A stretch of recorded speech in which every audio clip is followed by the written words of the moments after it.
The 30-day motivated seller challenge. This is day 17. Pretty much all I did today was meet a buyer that I'm going to go meet right now and flip a bike.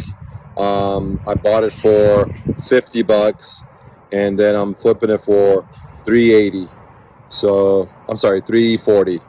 So I bought it for 50 bucks. I'm flipping for 340.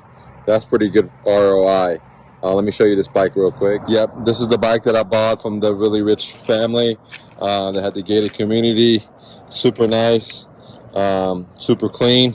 After I washed it, she looked really, really nice. And again, super nice. I did not do any repairs. I did not fix it up.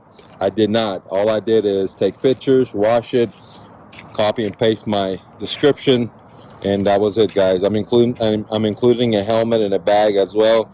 It came with it, so I figured why not. So this is day 17. I'm flipping one bike right now for $340. The remaining of the day, I had 3 bikes to wash because we picked up 3 bikes yesterday. I had 3 bikes to wash and put it up on Facebook, Craigslist, and OfferUp. So did that. And then I was very, very sore, guys. I did yesterday 132 miles. That includes some fun with me and the family. It also included me going and meeting up with 4 different sellers that wanted to sell their bicycles. They're highly motivated. One was a little jerk that's just wasting our time. He didn't show up, but the other 3 were good to go.